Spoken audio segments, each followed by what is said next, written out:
Karbala के सफ़र का आगाज़ करने लगे तो उनकी खिदमत में लाखों की तादाद में फरिश्ते, असलहा और फ़ौज लेकर हाजिर हुए और इमाम हुसैन अलैहिस्सलाम से जहाद की इजाज़त तलब की।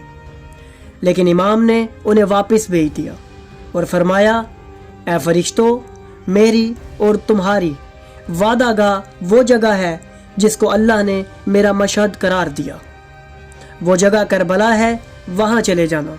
मलाइका ने हज़रत इमाम हुसैन अलैहिस्सलाम को सलाम पेश किया और वापस चले गए। नाज़रीन, रिवायात के मुताबिक मलाइका के जाने के बाद मुसलमान जिन्नात की एक बहुत बड़ी फ़ौज इमाम हुसैन अलैहिस्सलाम की खिदमत में हाजिर हुई और यूँ सलाम अर्ज़ किया, ए हमारे सरदार, हम आपके शिया और नासिर हैं। आप अपने दुश्मन के मामले में जो हुक्म फरमाएं हम उसकी अताअत करेंगे। अगर आप चाहें तो हम आप